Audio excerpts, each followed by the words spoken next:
can you please not come in from tomorrow? That's what the boss's daughter, the manager, said to me as soon as I arrived at the office. I knew she didn't like me, but I didn't realize it was to this extent. Stunned, I decided to comply with her words. However, days later, the manager would end up apologizing to me. My name is Ben Jones. I had finally been assigned to the planning department I'd always wanted to join since joining the company. And I was diligently working every day. But I had a problem. My boss, the manager, was giving me a hard time every day. Since the manager is the president's daughter, I couldn't oppose her and had no choice but to endure. Then, one day, upon arriving at the office, I was called by the manager. Manager, did you want to see me? Do you know why you're here? No, I don't. Ha, you really have no idea. That's what I hate about low-ranking college graduates. I'm sorry. I was constantly told that the university I graduated from was low-ranking, and that I wasn't fit to be under her. Except for me, everyone in this department had a stellar background, and I was an unwelcome presence. I've decided, please, don't come in starting from tomorrow. Wait, what do you mean? Nobody expects anything from a plan made by someone from a low-ranking school. The company doesn't need or want useless baggage like you. Ha, serves you right. The manager's entourage also laughed at me. Are you saying I'm fired? Is that a done deal? I'm the one saying it. Daddy would obviously agree. You should be thankful you got to work here this long. No matter what plan I came up with, it was always rejected without even a glance. Though I had been enduring, I never thought I'd be told to leave the company. Understood. May I ask about the copyright of my previous plans? We don't need plans that are as worthless as trash. I see. I completed the resignation procedures that very day. Months later, I started working at a different company, and one day, my voicemail was filled with numerous messages. Please come back to the company. Can you at least contact us once? The caller was the previous company's president. It had been a while since I quit, and I found it odd, so I didn't pick up the phone. However, after repeated calls, which started affecting my work, I reluctantly decided to call back. As soon as I made the call, the president answered. Ben, why did you leave the company? The manager told me to quit. That must have been a misunderstanding. Please come back, we're in trouble without you here. The president seemed very flustered. Unlike the manager, the president had always valued me. However, he had turned a blind eye to the harassment I endured. I couldn't see myself wanting to return to such a company. I am no longer associated with that company. I said that, intending to hang up the phone. We can sort this out if we talk. I'll bring my daughter along next time so we can discuss this. The president said that before I hung up. Without responding, I ended the call. Later, when I arrived at work, I was told I had visitors. Thinking it couldn't be, I headed to the reception room and there they were, the former company's president and the manager. President, you really came. And how do you know I'm working at this company? The company I currently work for is a rival of my previous one. Hey, Pen, I used my connections to find you. For now, just take a seat. Reluctantly, I sat down, making eye contact with the manager. Wondering if she truly came to apologize, she suddenly slammed her hand on the table. This makes no sense. Why should I have to come all this way for someone like him? Excuse me. If you want to talk, you should be the one coming to me. Far from apologizing, she was yelling at me. I don't really have anything to say. It's ridiculous to quit just because you got a little scolded at work. Quit because I was scolded. What do you mean? I gave advice on your plan, but you didn't want to take it, so you quit. That's not how a professional behaves. I couldn't comprehend what the manager was saying. That's not how it happened. I was suddenly told not to come to the company. You think just because I'm the president's daughter, I got my position through connections, and you don't want to take advice from me. The manager kept spouting nonsense without caring about what I had to say. Wait, That's not true. You never even looked at my plans. Dad, I've been enduring until now, but I can't anymore. He always looked down on me because I'm a woman, got mad for a little scolding. Saying that, the manager ignored my words and acted as if she was seeking comfort from the president. My daughter was treated like that. None of that is true. So, you're saying her crying is a lie? I'm disappointed, Pen. I didn't think you were that kind of person. Hearing the president's words, the manager glanced at me and smirked. Moreover, it's outrageous to get re-employed by a rival company. I really wanted to continue working in the same field. That's why I made the difficult decision to join this company. That was the truth. Even after joining the planning department I aspired for, I was completely ignored by the manager and never got the chance to prove my capabilities. I couldn't bring myself to leave this industry. And my current company welcomed me. You must have sold our company's information to get this job, right? Why else would they hire someone as incompetent as you? I did no such thing. I've maintained confidentiality, and this company never asked me for any information. People can say anything. In fact, our company has. Stop, don't say another word. The president hastily interrupted the manager. Was she about to say something they didn't want me to hear? Humph, such a useless person. This company should fire him. A low-rank individual only brings shame. If Ben apologizes, I might consider taking him back. I'll even reassign him to the planning department he wishes for. Nick, we don't need someone like him. Just bear with it and continue as usual. We'll manage. Then, I want a raise. The two of them continued discussing without any regard for my opinion. I've repeatedly expressed my unwillingness to return, yet why am I being told to apologize and be forgiven? I was so frustrated by being treated like a fool that I was trembling. The manager noticed that. Oh, are you crying with joy? It figures. Low-ranked individuals really can't help themselves. You really are a kind soul, aren't you? Kind. Sure, I am. Taking someone like him back is nothing short of generous. Just make sure you don't irritate me too much. Make sure you listen to your boss. Okay, I'll sort things out with this company. I have no intention of leaving this company. You still don't get it. I'm offering to take care of you before you get fired for incompetence. You really are clueless. That's the way it is, but don't quit over a little scolding this time. Saying that, the president and the manager mocked me. Mr. President, if I may be so bold, the manager is lying. What, after all we've been saying, you're taking this attitude? I'm not lying. That's quite the accusation. Do you have any evidence to back that up? Yes, I prepared this, just in case. I said that and took a voice recorder out of my bag. I had recorded not only the day the manager told me to leave, but also any other occasions when she had said something unreasonable. What, you've been recording me? Unbelievable. At the sight of the voice recorder, the manager visibly panicked. Dad, we don't need to listen to this. Let's just go. Then, I'll play it.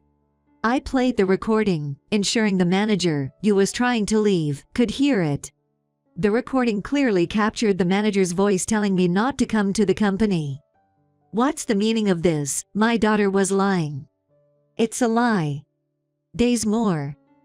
I went on to reveal all the unfair treatment I had received from the manager. The recording included the sound of my proposal being torn up, the manager and her entourage bad-mouthing me during work hours, and a crucial exchange where I asked why my proposals were never reviewed, and she replied, "A low-ranked individual like you, your ideas are as expected." It was undeniable proof that the manager had been lying. By the way, this is the proposal that the manager tore up. I said that and handed a freshly printed proposal to the president. He took it, visibly shaken, and started reading. This proposal, no way. It's the plan for the hit product this company is currently selling. This was a project I had put my heart and soul into, hoping to get the manager's approval. But all my efforts were in vain. The proposal was torn up without even being read. What? Why did you reject this proposal? You didn't even look at it. Well, his proposals were always so pathetic, I thought there was no need to read them. It's his fault for always behaving badly. By the way, I submitted several other proposals like this, but none were ever reviewed.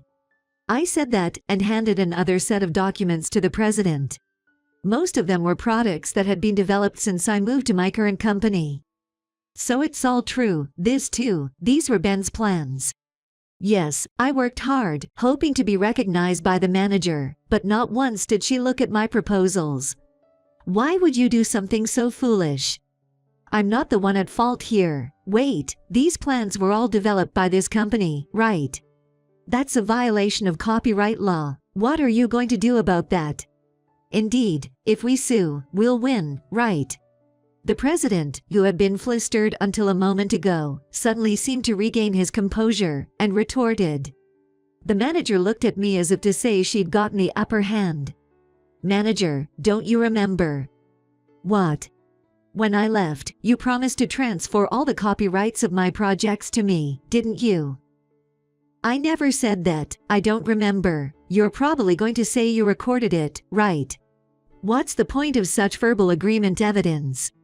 No, it's not just that. I got it in writing with your signature. I said that and showed a piece of paper to the manager. It clearly stated that the copyrights belonged to me, acknowledged and signed by the manager. What? I don't remember signing this. The manager seemed quite flustered upon seeing the document. When I submitted my resignation paperwork, I included this document and got your signature on all the papers. That's sneaky, making me sign something hidden. It wasn't hidden. Didn't you even read the documents you were signing? That's right. Why would you sign something without reading it? Oh no.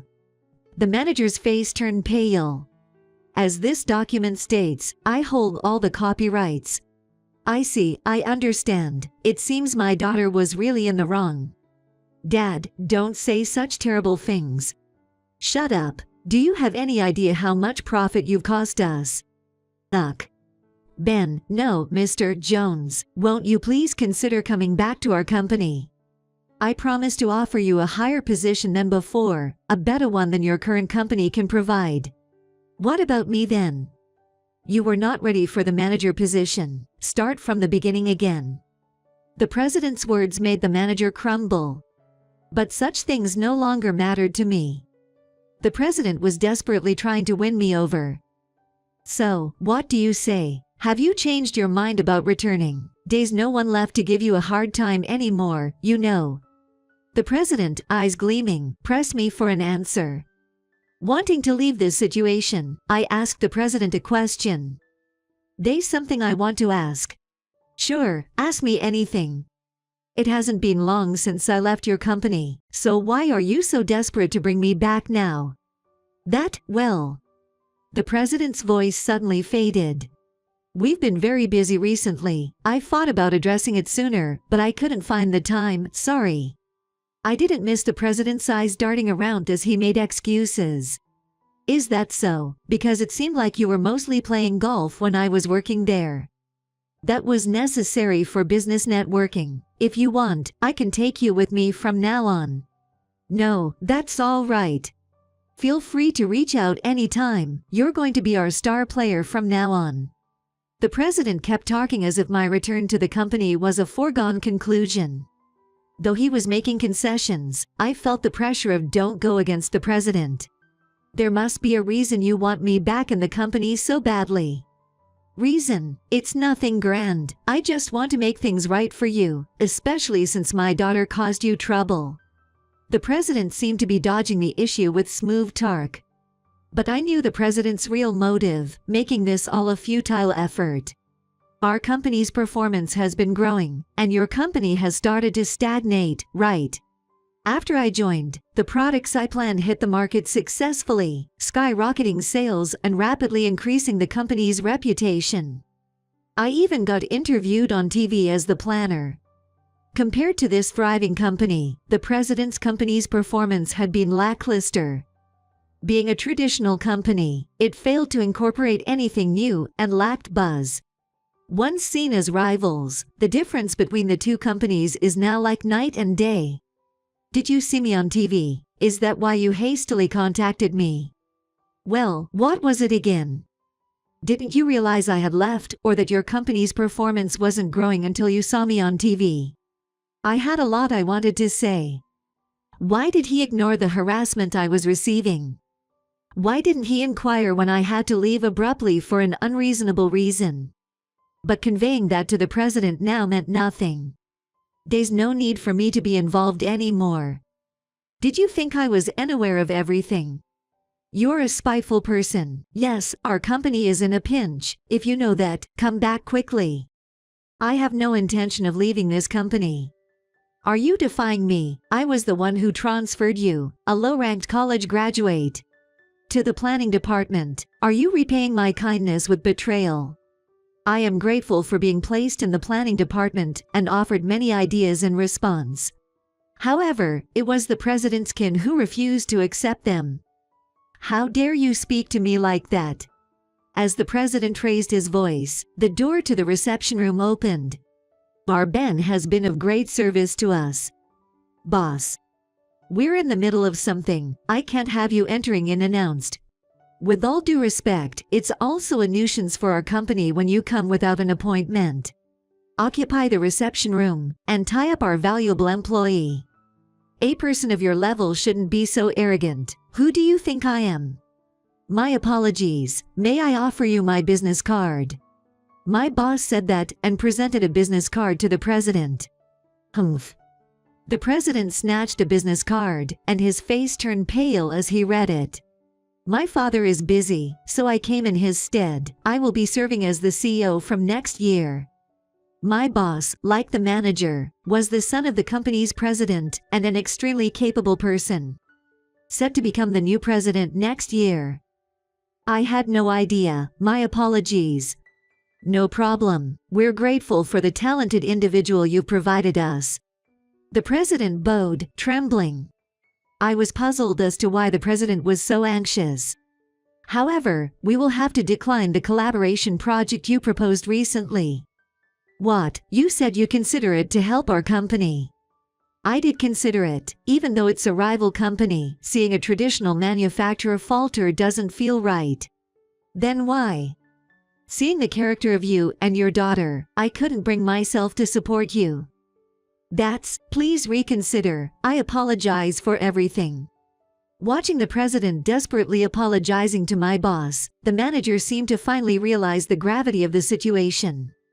Please, help me out here. I'm sorry. It's my boss's decision. There's nothing I can do. No way. After that, the president and the manager were escorted out by the security guards. Ben, I believe in you. I'll be waiting. The president shouted as he left. I just watched him go. Later, I heard that the manager's company's performance continued to plummet, making management difficult. The calls kept coming after that day, so I've changed my phone number. Meanwhile, the company I work for continues to grow rapidly.